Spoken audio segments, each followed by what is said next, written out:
Okay. Brief intro of these phenomenal authors, and then I'll hand it over to them. So, Ben Springer, Dr. Ben Springer is an award-winning national certified school psychologist. He is the author of Optimistic Teaming, which you just saw, and that's the subject of this webinar, as well as two other Corwin books. Happy Kids Don't Punch You in the Face, big bestseller for us, and GPS, Good Parenting Strategies. Ben has also served as an autism specialist, a behavior specialist, and a director of special education. Dr. Ben Belnap is an award-winning clinical psychologist who practices in Utah. Ben has presented trainings on positive psychology, family systems, and cognitive behavioral therapy. In schools, he's been an assistant superintendent of student services, a behavior specialist, and a school psychologist. And he currently manages a neuropsychology and counseling clinic in Utah. Together, Ben and Ben are the founders of Totem PD, a professional development company for educators and mental health practitioners. And we are very thrilled to have them here and presenting to you. I'll hand it over to you, Ben. Well, thank you so much, Jessica. I really appreciate it. And we are so excited to be here tonight and to share this, to present. We're so hyped to see all of the action in the comments and like people from all over the place. And this is fantastic because really it doesn't matter where you are at this point. Like, who couldn't use a little bit more optimism in our world, the way things are at this point? And I am so grateful to be able to work on this book with such an amazing team from Corwin, and we are so grateful, for the support that we have had and what an experience that it's been, and how cool it is to be able to come and share here tonight. In case it's, it can be difficult to tell us apart because we both are psychologists, obviously. So I just wanted to highlight I'm the bald one, the bald white guy with a beard, and my name is Ben. So if you are confused, that's a good way to separate us. Um, when it's interesting to think like, so we love one of our main primary influencers in the field of psychology that's really impacted a lot of the work that we do, and on the presentations and the trainings that we provide all across the United States, um, have been really based on Martin Seligman's work from the University of Pennsylvania. He's known as the father of positive psychology. And one of his many wonderful works that he's put out, just literature, one is Learned Optimism, which really was an anchoring point for this.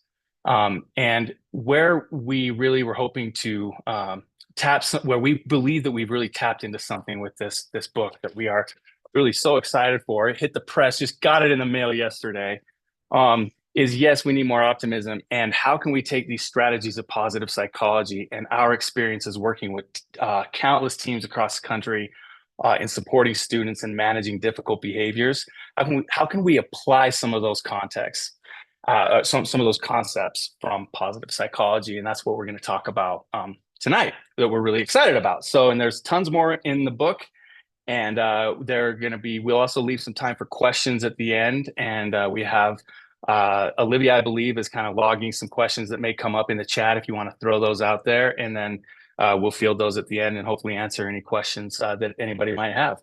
But I would have never thought that at least my fascination with, optimism and learned optimism would start with NASA and something that I heard on a commute home from work on NPR about 15 years ago, where somebody was talking about being in the room when an image popped up in front of a group of rocket scientists for NASA in Houston, and he told the story. And so essentially, I'm going to bring it back to 1977, and this is in our book where we talk about the building blocks of optimism.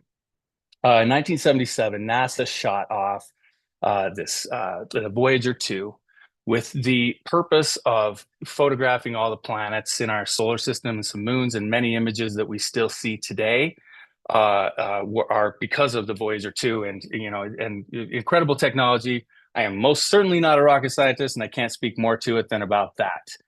But what was really interesting was when the ultimate goal was to send this satellite into interstellar space, and this was going to be the first man-made object that we had put out into space.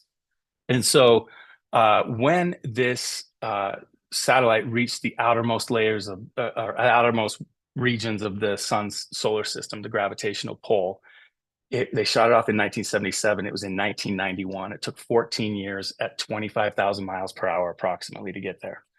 And before it left the reaches of the solar system, they determined it might be kind of interesting to turn the cameras back toward the Earth to get a view of what the Earth looks like from the reaches of the solar system.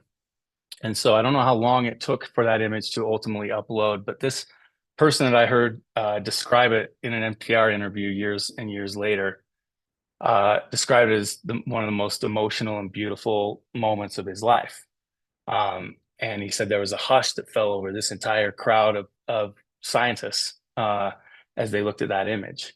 And I'm going to share that image with you here, right here. Now, I believe we can all see. In fact, I think there's some even editing on this image that really makes the Earth pop a little bit more. But this image is famously known now as the pale blue dot, and it inspired author and astrophysicist Carl Sagan to publish a book years later of the same title because of the inspiration here of this photo. And so, why was this so inspiring? And I want to share a quick little quote from Carl Sagan's book that we've included here. And why in the world would this have started our journey to, learning the fundamentals of optimism and sharing with educators? So this is a quote that Sagan wrote in the preface of his book. He said, if you look at it, you see a dot. That's here. That's home. That's us. On it, everyone you ever heard of, every human being who ever lived out their lives. Our planet is a lonely speck in the great enveloping cosmic dark. In our obscurity, in all this vastness, there is no hint that help will come elsewhere to save us from ourselves. To me, it underscores our responsibility to deal more kindly with one another and to preserve and cherish the pale blue dot, the only home we've ever known. I love it. And every time I read this book, this quote, it gives me chills. And you think, at surface, you're like, okay, what? Like a lonely speck in the enveloping cosmic dark? And this is a book about optimism? And this is the beautiful piece of it, is the reason this is a building block of optimism is because this allows us the foundational piece of recognizing and tackling are issues that arise with perspective. And perspective is that first step of learning, of building an optimistic team and being a member on an optimistic team. And I want to talk about that specifically and related to the pale blue dot. But first, I want to quickly shift for a second to talk about optimism. In our research, for writing this book, we really learned a lot. And I think one big takeaway is that optimism is so much more than the cup is half full, right? Like it is so much more than just having a positive attitude. And in fact, sometimes that kind of sort of thinking can even border on toxic positivity. I get a lot as a therapist. I hear a lot of comments like, I don't know, I probably should just get over it and learn how to smile when I want to frown. And that's not necessarily helpful. Like we actually do need to feel our emotions. So that kind of toxic positivity actually can be damaging to us. And in fact, it might even be nay, it is more optimistic to say, actually, I am kind of feeling down about this. Yes, I am feeling really frustrated with this particular situation. The optimist can look at that and say, this is frustrating, and I have to dig deep and figure out what I can control to be able to address this problem to the degree that I can. And that is true optimism, is looking at a problem and saying, this is really difficult. And I am capable of tapping into my best qualities to address what I can address for this problem and let the rest fall the way it needs to fall. This perspective, really in relation to the pale blue dot, is that was the way people described their experience. No, it wasn't actually this deeply depressing thing to think that we're on this lonely speck in an enveloping dark. Rather, it gave us this perspective. And by us, I mean, from the perspectives of those who were initially in that room. For the first time, they said it gave this perspective of we are vulnerable out here. And these things that stress us out so much on a day-to-day level, maybe when we zoom out, I need to focus more on what really matters. And in which Carl Sagan put it, it underscores our responsibility to deal more kindly with one another. So why is this important and how does this tie in with the teams that we work with? Well, perspective means that I can step away from an issue that I am feeling big, strong emotions about and try to zoom out to gather as much. We can never be fully objective, but to be as objective as possible. So one thing that Ben and I go around and train a lot about for behavior management trainings is the coercion cycle and how teachers accidentally engage in coercion cycle or engage in power struggles.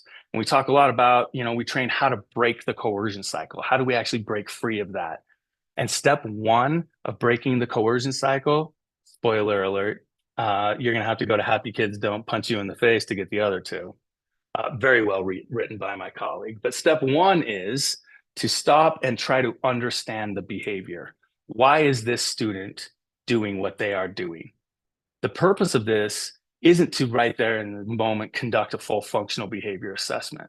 The purpose of that is to give ourselves some perspective, to step out of the emotion of the problem and to recognize that no students come to school wanting to ruin their teacher's day. And every time I have given this training, with few exceptions, every time we've talked about this, there will be a teacher who will raise their hand and say, actually, I do have a student that shows up to school trying to ruin my day. When I can zoom out with perspective, I can go, whoa, you're absolutely right. And maybe that even paints a more devastating picture and a more urgent situation that this student needs help if they are coming to school wanting to ruin their teacher's day. As teams and in the context of working as a team to help support students, perspective even I think goes one step further of understanding the behavior. Sometimes it's easy to slip into a pessimistic pattern of my principal doesn't understand where I'm coming from. They're so out of touch. They've been out of the classroom for so long. The district's not giving me the things that I need. And we get so caught in what we talk about and describe in a lot of detail, these wicked problems of that we feel in education. And as much as we kind of like, we sometimes will get stuck in that pessimistic loop, the perspective is the same, trying to understand the behavior. No principal is coming into work trying to ruin the teacher's day at that school. And if I can zoom out and recognize we're all trying to address the same problem, we may just disagree on how to get there. That allows me the foundation to start to open up and allow myself to go to that next level of building block for that optimistic team, which is vulnerability.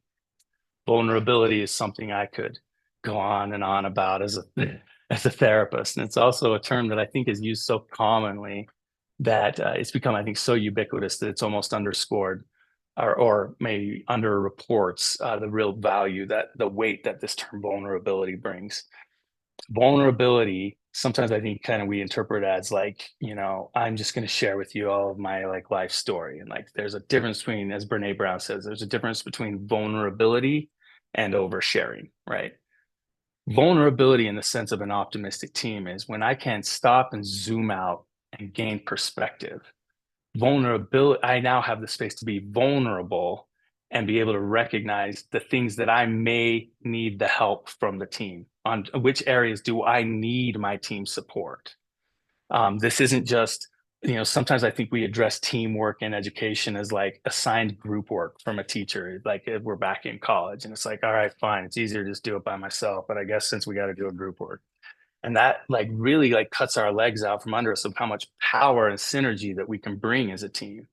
So in order to truly be able to connect with a team on a level of like keeping that perspective and being able to work together without taking things personally, sometimes we have to be a little bit vulnerable and share some things where we're not as strong.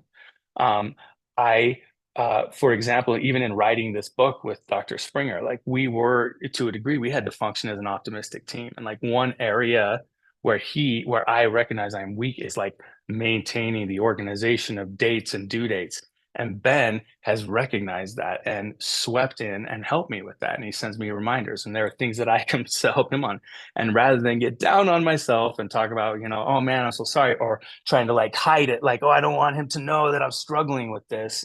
Being able that vulnerability is like, hey, I'm sorry, I forgot that date or I've forgotten this thing, allows us the space to support one each other and be able to have honest conversations and demonstrate authenticity in that, working toward the common goal, which brings us to our third, authenticity. And I'm not going to go into as much detail about authenticity. It's in the book and it's great.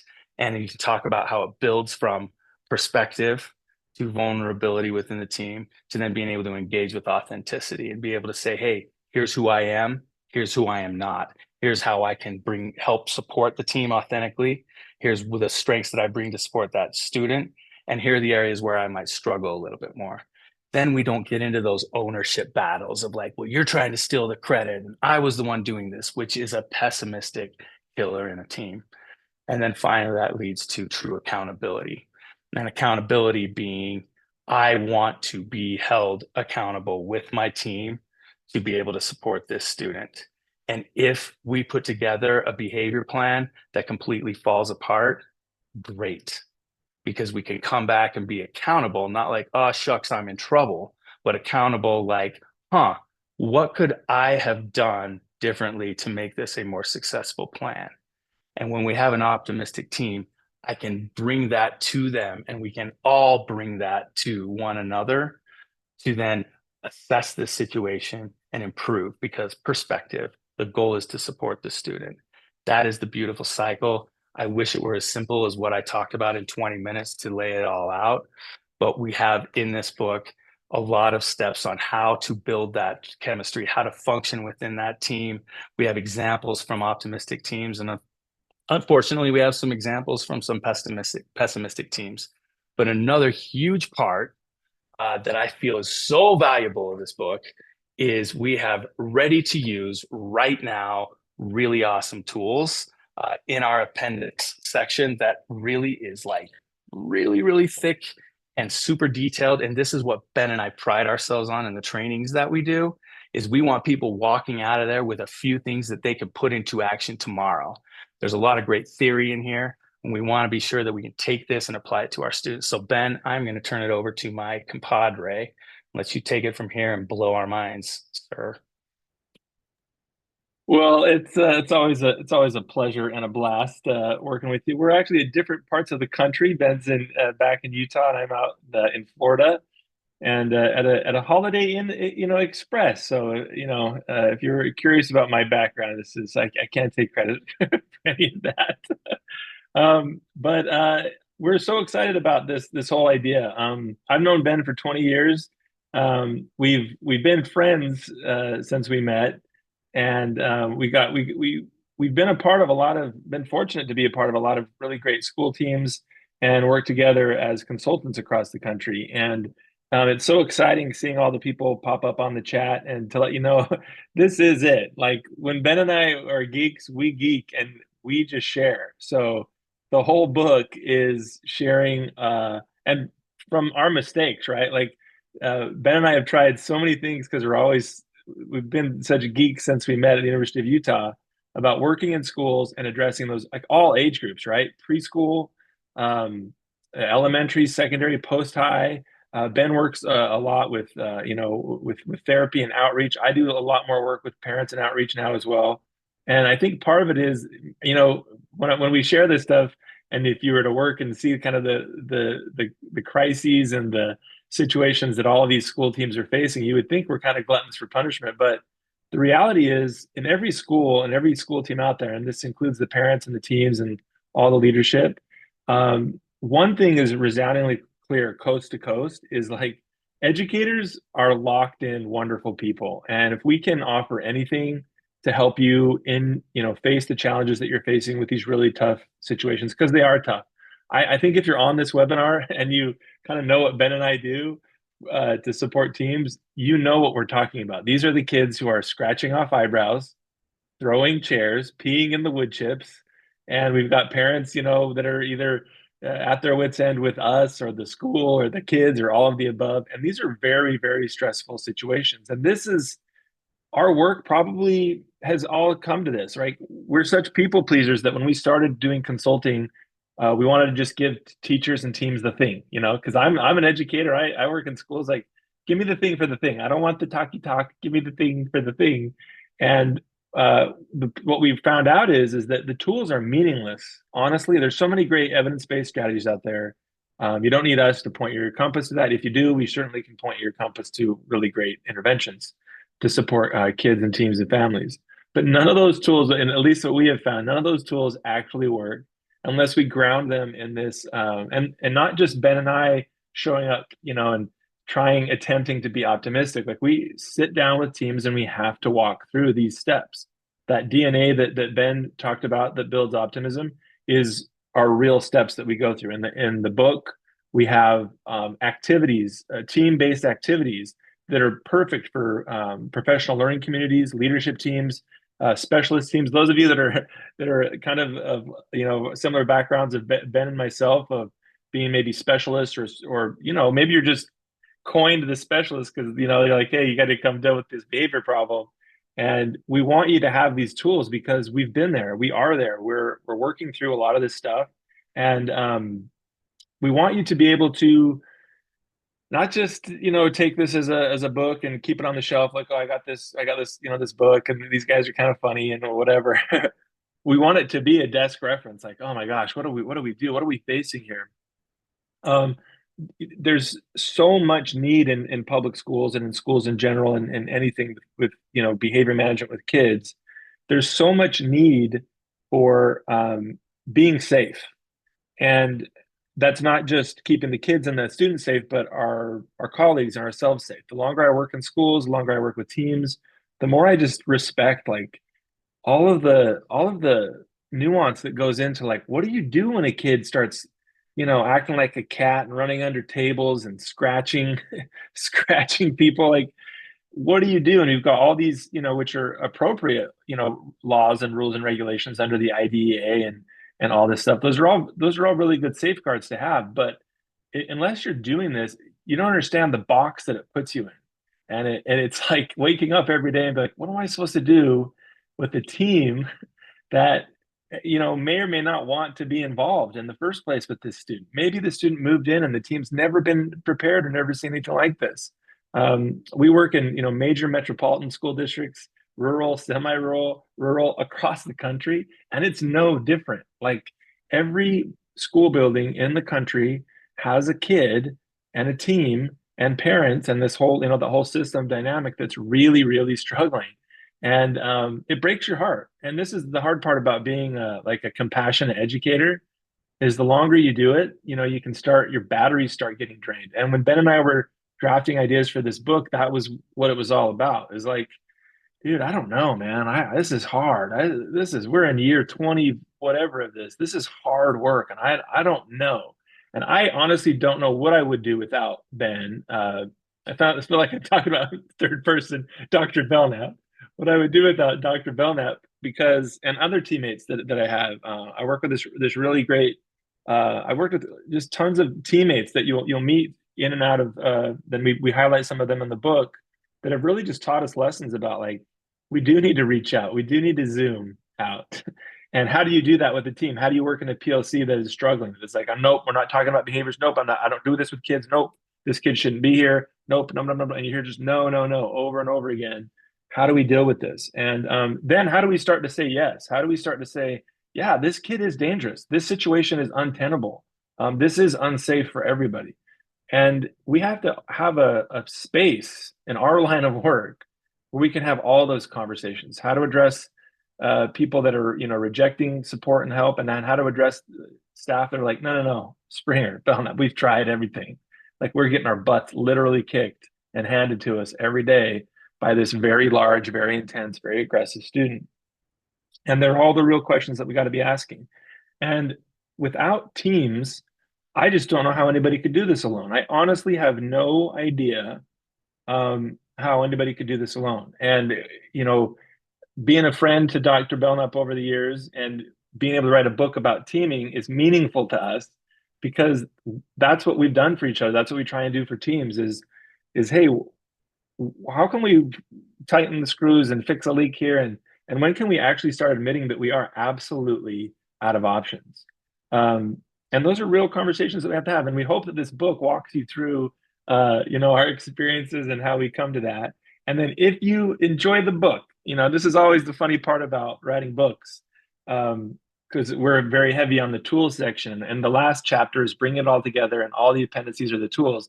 There's a desire, like if I'm purchasing this book or maybe getting gifted this book after our fun webinar, that I want to just skip to the back of the book. And I actually think we've created this that you actually could go to chapter 6 and follow the steps. But I think if you're on this webinar, you also know that it's good to know where this stuff comes from, that it's not just Ben and I sitting in a room being like, oh, what would be a good idea? They're real serious things. And one of the first tools that I want to share with you, just kind of tantalize you, those of you on this webinar, to get the book, to reach out to us, to however you need help, is Ben and I were geeking out a year, I think it was last year, a year or two ago, about this book that Martin Seligman and Gabriella Kellerman wrote called Tomorrow Mind. And in this book, it was kind of written for, modern times, AI and businesses or whatever. But I could not take I just kept, I had an audio book, and I could not keep repeating. I was like, wait, what is this? And they introduced this concept of prism, which just comes out of just tons of research from positive psychology, and how it's actually these 5 areas are going to be the most critical skills that humans can possess in this AI and post-AI world that we live in. And like I said, the book was kind of targeted towards businesses, and I highly recommend it. It's a really, really great listen. I didn't read it. I listened to it on audiobook. But it's really great. But it hit me that we work in education, and regardless of the kids and the students and the age and the abilities and, all the situations that we face, we are all going to need these skills. And Ben and I, when we were geeking out about it, it just hit us, and we were like, oh my gosh, we have all these online training programs. We come to schools and do consultations, and we're like, dude, we have to update. Like, we have to update the approach here, because there's some really good stuff in here. And it's all research based as well. Like, we don't screw around with just made up ideas. Like, these are all really, really critical things that I think all of us can learn about. And I'm supposed to tantalize you to get the book, because I'm not going to do the whole prism. I'm sure you could Google it and find out, but you won't see how we've applied it to schools and to teams that are addressing really challenging student situations. So the P of the prism power, and this is I'm just telling you, it is the quintessential tool. Like, you could do this right now. Today's Wednesday. Tomorrow, Thursday, you wake up, you got a tough student situation. You could use this tool I'm about to share with you tonight, share it with your team tomorrow, and you'll see how the wheels start cooking on this thing, right? Because here's the basic setup in most of our school systems, right? I don't be overgeneralized, but most of the time is there's a behavioral outburst, a specialist or a special educator or somebody will get called in. They'll take some data, they'll observe, they'll get some notes, and you'll hear about all these really good procedures. There's nothing wrong with the procedures, like a functional behavior assessment that leads to draft of behavior intervention plan. And these are all good things, right? They're great things. Having been involved in hundreds of these meetings over the years, they can be improved a titch. They can be humanized a bit. I feel like sometimes we forget that the functional behavior assessment is not a form; it's a process. And I think a lot of times in schools, it becomes a forum, and everything becomes a forum, and it's very, very, we get buried in that stuff. We love visiting with teams and sharing. It's a process, and the most critical process is that our work is human. We work in a human service field. These kids that are struggling are experiencing intense levels of trauma. They're experiencing some sort of neurodivergent pathway. They're experiencing the world in a totally different way than maybe you or I would understand. And the teachers that we work with, right? There's a principle in the book that we share, and obviously I just want to keep throwing little breadcrumbs to get this book, but we talk about this micro macro approach, which is the micro approach is what we do for the student. There's all these tools that we can do to help the student thrive. But the macro approach is how do we help ourselves and the teams thrive? And this is what the book's about. It's like, how do you help the kids? How do you help the teams? And how do you do it at the same time? And how do you use the same language? How do you communicate on a PLC or an MTSS problem solving team or an RTI team or an IEP team? Like, how do we do this stuff? So I want to share with you guys our look, there's one tool. There's many, many tools, but this is one tool. I would be remiss if I didn't share it with you. You could use it tomorrow if you got a tough case. And it's, the P is for prospection. And because Ben and I are geeks, we love acting like gold prospectors, and we'll change our voice to talk like prospectors for gold. And I'm sorry, you can skip that part. If this is recording and you see this later, I'm sorry that I went there, okay? But I have to, it's just something that we do. But this whole gold idea is that we're prospecting for gold.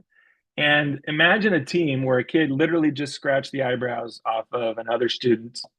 And the parents of that student are obviously upset. The principal's under some pressure. You're under some pressure. The team's under the pressure.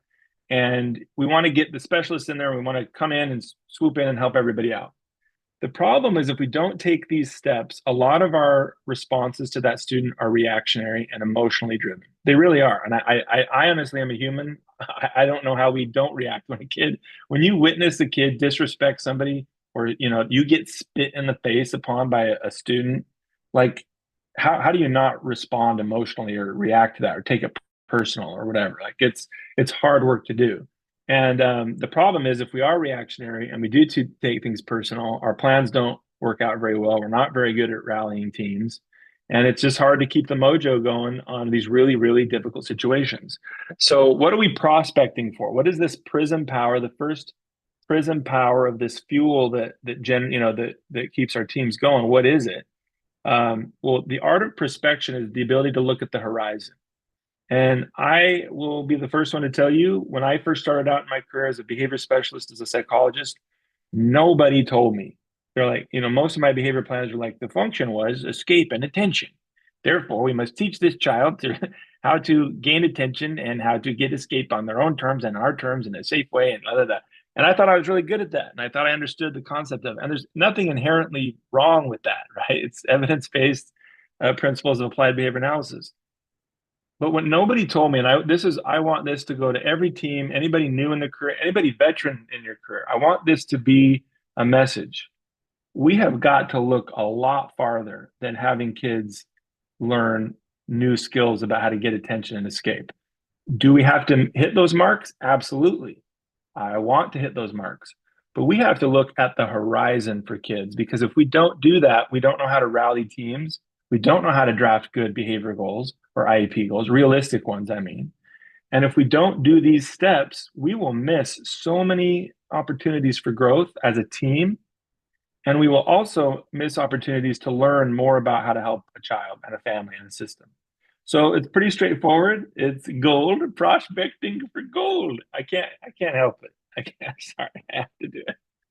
But anyway, what you do is you sit down with your team and you say, guys, I understand we just got spit upon yesterday. It was a rough day for everybody. Didn't like it. I personally didn't love yesterday myself. So what is our greatest wish for the child and the team? We got 20 minutes for, at the team this morning before school starts. What's our greatest wish, right? And just take a list. What's the greatest wish for the kid? And you'll hear all the things. There might be some venting, there might be some frustration that pops up. But if we're really honest, like, what is the greatest wish? What's our greatest goal for this kid? When do we see this happening? Is it going to happen next week? Is it going to happen in years, months? What are we talking here?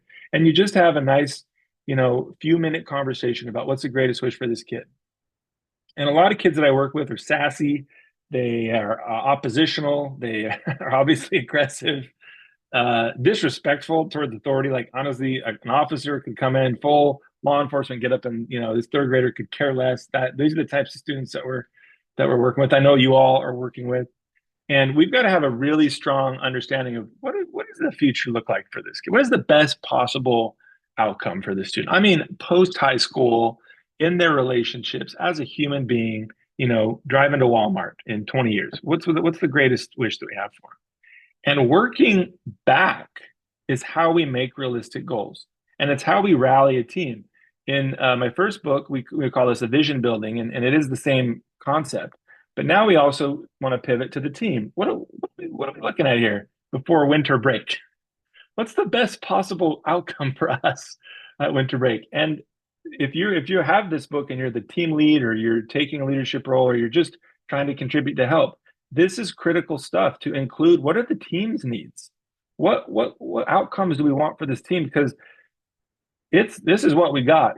School teams are like families. You don't get a pick. It's like, hello, I'm Ben Springer. What's your name? Hello. How long have you been in education? I understand. This is your first day. Hello. These are the hard conversations to have. So we do have to have this vision building moment. Then you wind down the vision and you say, what are the outcomes? What are the specific outcomes? Meaning, if that is our greatest wish, what's that going to look like in, I do it in threes. What's that going to look like in 3 days? What's that going to look like in 3 weeks? What's that going to look like in 3 months? And what's that going to look like in 3 years? And just have that conversation. What specific outcomes do we need for this to happen in the next 3 days? Because I want to be on track. When Ben was talking about the DNA of optimism, when we go through perspective, vulnerability, authenticity, and accountability, if I come onto the team, it's whatever it is, I want to be accountable. If it's going right, if it's going wrong, I want to know when to pivot. I want to be open to that. So I need these outcomes to help us keep accountable, because I can't just keep wishing, oh, one day this sweet little spirit is going to do great. I can't do that. I have to be, okay, we want that on the horizon. What's the outcome? What's the literal outcome in 3 days for the student? What's the literal outcome for our team in 3 days, in 3 weeks, in 3 months, and in 3 years, right? And that's what you do. You sit and you jot those down. Those are your avenue, your closest avenue to the IEP goals, to curriculum goals, to behavior plan goals. That's your quickest connection to those formal procedures that we have to do and document. The L is for landmines, right? No good prospector would be worth their salt if they didn't know, like, well, you can't mine there because there's rattlers. Sorry, I can't help it. But what we've done in the book, and we've highlighted the most common landmines for behavior programming for you. And it doesn't mean that it's comprehensive. You guys have experience, you guys are specialists. You'll also know that there are potential landmines. And we also need to plan for those. And this is all in a 20-minute meeting. Like I'm covering this in less than that, and you can kind of see how it goes. And then the D is what we just got to do it now. And we assign everybody their role in the process. And we always want to assign a point person.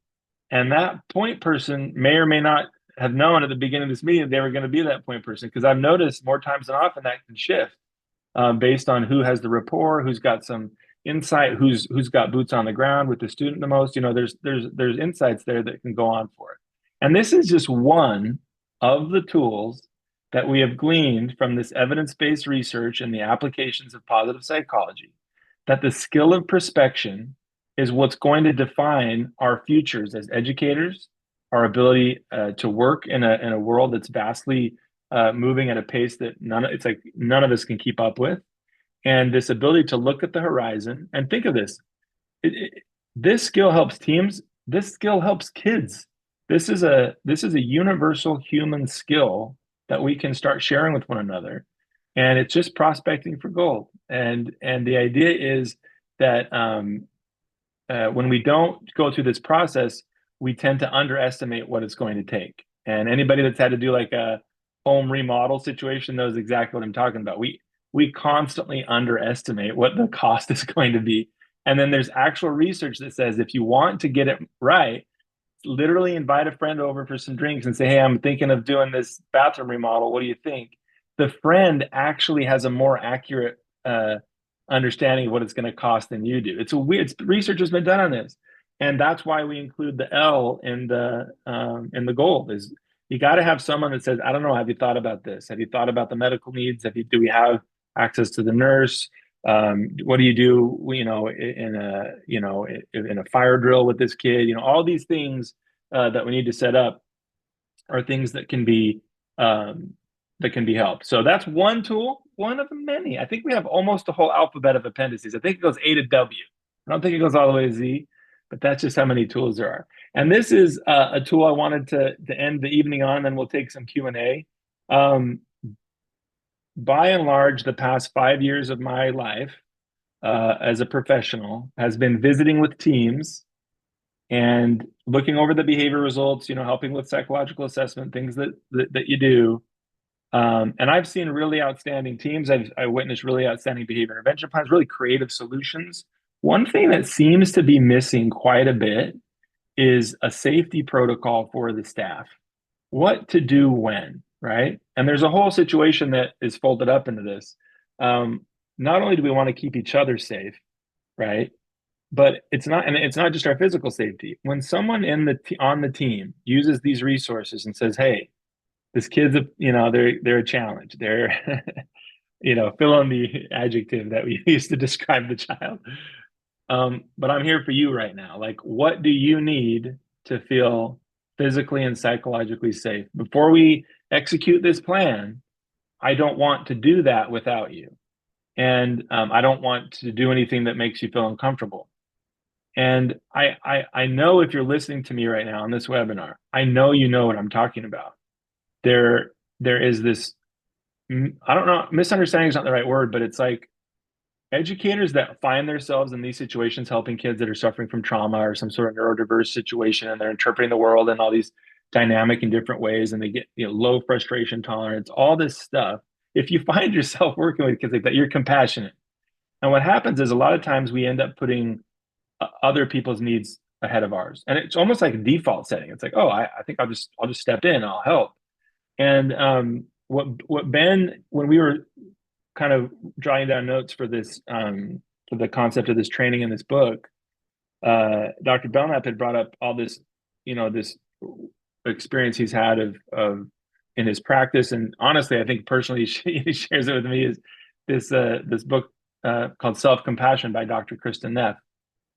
And at the heading of each chapter, we've deliberately quoted, almost, without taking all of the pages of her book, to say, hey, and you guys know this, and I think when you sit down about it, this isn't going to be a big breakthrough, but I do think we get ahead of ourselves sometimes.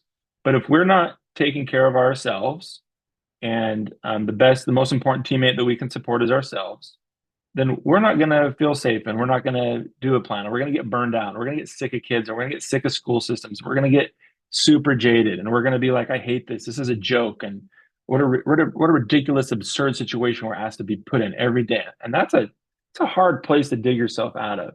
And simple procedures like safety protocols and conversations, under 20-minute conversations about, hey, be real with me. Like, there's worse things. Like, if you don't feel comfortable, we want you. I mean, think of a public school. We want people in the building. Like, if you want to work somewhere else and that this situation isn't going to be helpful for you, we'll accept a transfer, right? We want you in the building somewhere. We're not, this cutthroat business, are you in or are you out type of a thing. I think that goes south really quickly. Like, we have to reach out. And here's a weird part. Being a psychologist and, knowing some of these things and researching some of the things and even practicing some of these things, it can almost sound like we're manipulating the situation, or we're attempting to manipulate the situation. And I want you to know it doesn't come from that space, but I will tell you, this is a resounding result. When we sit down, and there's another tool that we talk about in our book called Eyes Wide Open Conversations. When we have these conversations with our teammates, and we give them an out, and I genuinely, authentically, remember, because we're being authentic, we authentically want to, if that happens, it happens. We're open to it. But here's the amazing part about educators and paraprofessionals and bus drivers and bus attendants and principals. When we say, do you get now what we're doing? Are you still freaked out? Do you understand? Did we cover every base? just giving them the dignity and the respect of saying, this is what you're getting into for real. A lot of these teammates join up. They're like, thank you. Yes, I'm in. I needed the, and I want you to know when we bring that up, it's not because we knew that was going to happen. It came from this idea of self-compassion and compassion with our teammates. And I've been pleasantly tickled to see a lot of teammates say, hey, no, thank you for the debrief. I appreciate that. Yeah, I'll be here tomorrow. And you're like, wow, okay, we're in business. And all of a sudden you open up that mutual respect, and that's a part of it. So I hope this last few little tools were tantalizing for you enough to think about this book and put it into your library. And we honestly, we hope every resource that we create is not just up on your shelf, but you're pulling it out, you're taking notes, you're downloading the indices, you're sharing it. It's built for PLCs. We want this information shared, right? Like Corwin does such an unbelievable job of helping us organize this stuff, and to be under the same umbrella as Hattie and collective efficacy, and this to be marching on this drum is really exciting for us. So I hope you enjoyed the book. I certainly enjoyed every single minute writing with Dr. Belnap, and he's a dear friend, and I hope that comes through in the pages. So I think we have a little bit of time for some Q&A, maybe the chatty chat. But thank you all for your time. All right, and then we did have a couple of questions come in, and feel free to add some more in the chat. We have a little bit of time. So Dina asked, how does this work at different ages? I've been teaching at high school since 2000, but the last 2 years I've been at a middle school. They don't really have empathy for others yet. The prefrontal cortex hasn't developed, and this makes a huge difference. So it isn't working in middle school, and I'm at a loss. Oh man, secondary is so tough, and I'll tell you why. Empathy, doesn't really develop in our brains till post high school, anyways, right? Full-fledged empathy as we know it, that we want in relationships. So it's a long game. That's a long haul to develop that. And if you're targeting empathy skills, I don't want to poo-poo on that, but it is a hard find in that age group.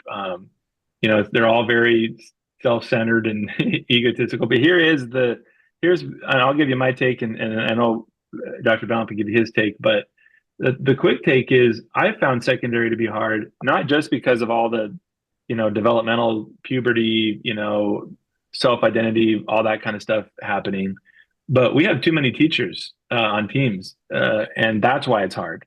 I can tell you, front lines working at a middle school, the hardest part is getting quality face time with every single teacher that interacts with a student that is struggling, and hearing their feedback. And a lot of it's just quick emails. Hey, this happened, this, that. It's very, very, very challenging. So if you're working in secondary, this book was written for you. It is going to be best leveraged in a PLC with those grade level teams.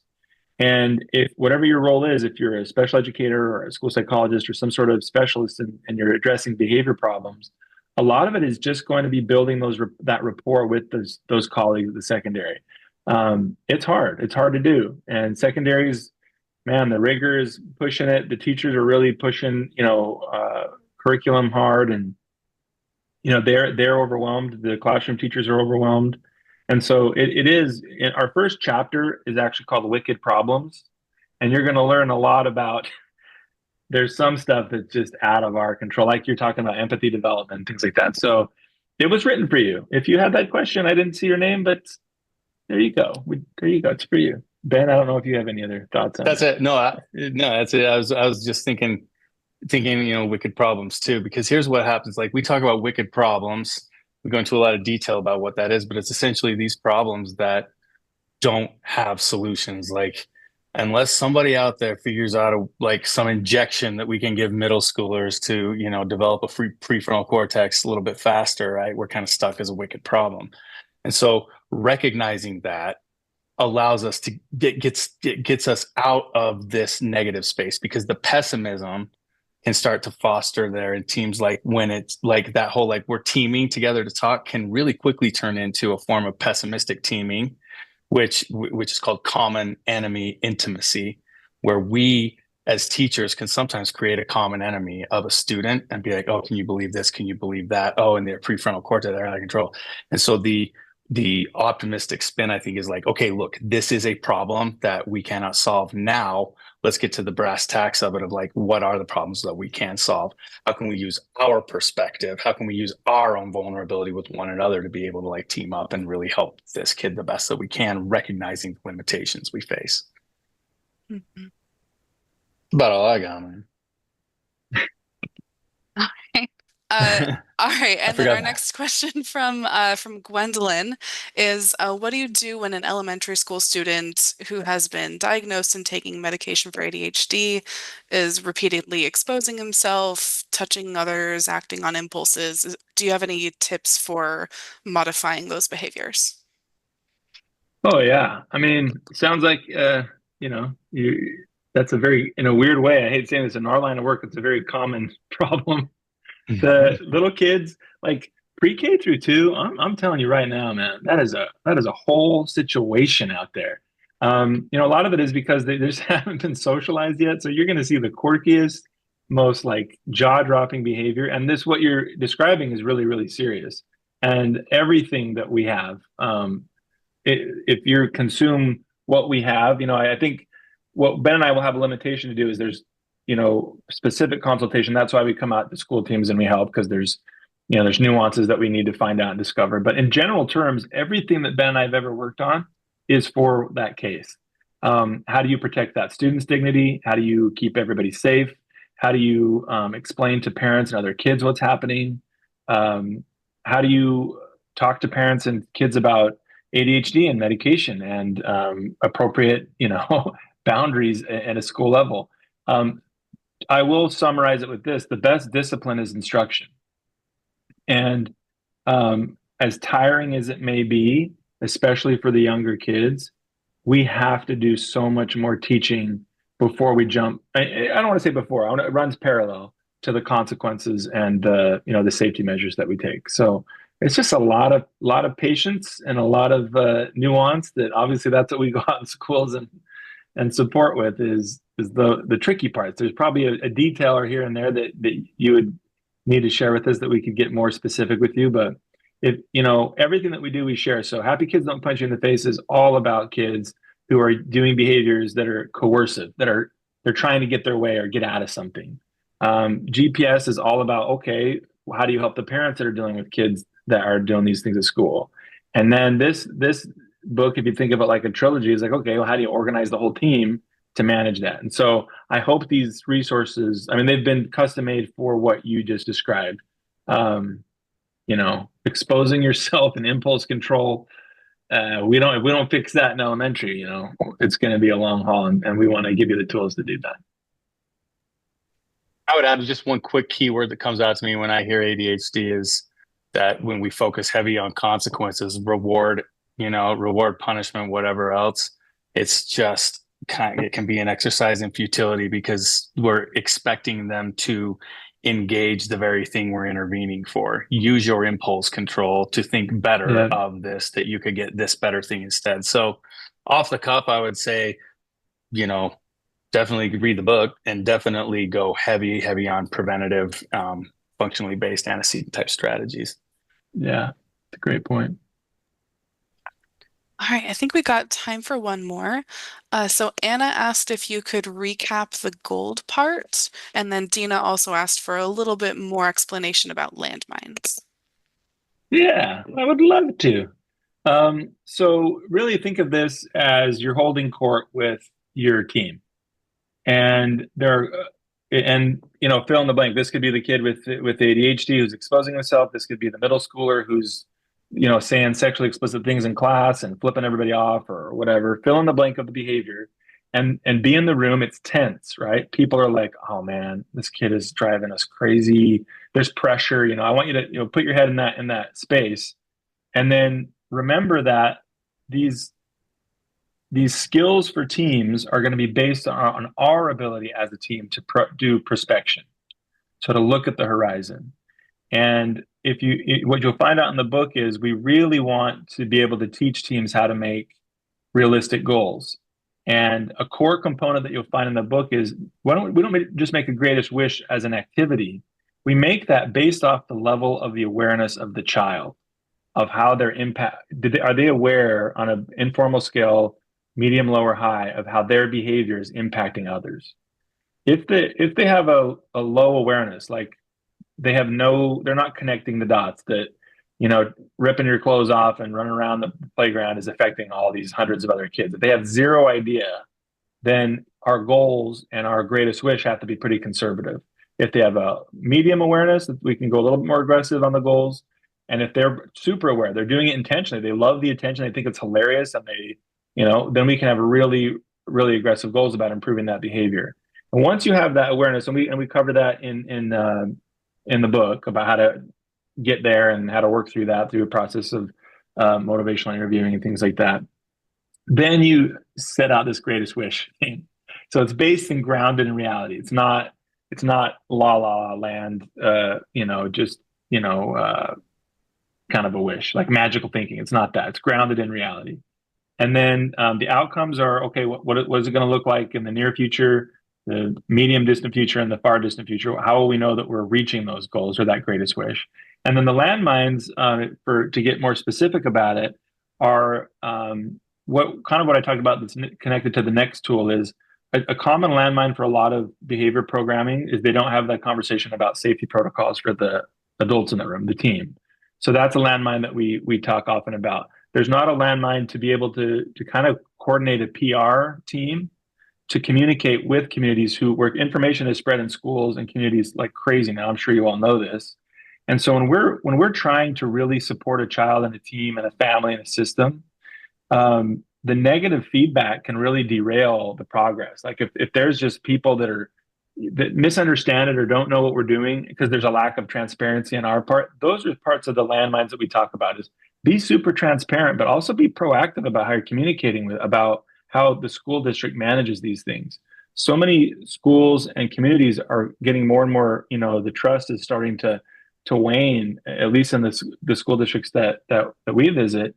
And it's super common. It's coast to coast that, and I think some of it is the ability to communicate authentically and clearly to parents, school boards, and everybody. Hey, this is what we're facing. This is how we respond to it. Do you have any questions? And here's some resources how to do it.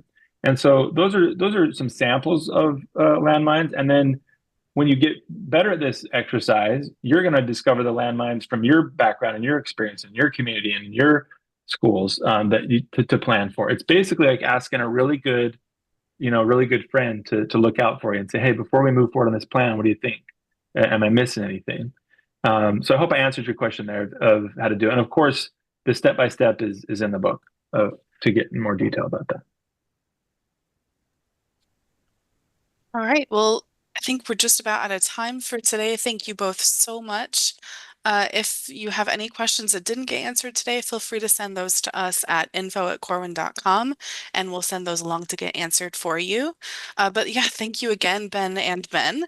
And thank you to everyone who joined us and participated today. And I hope you have a great rest of your week. Thank you so much. Bye. Thank you all so Thanks, much. Olivia. Thank Thanks, you. Corwin.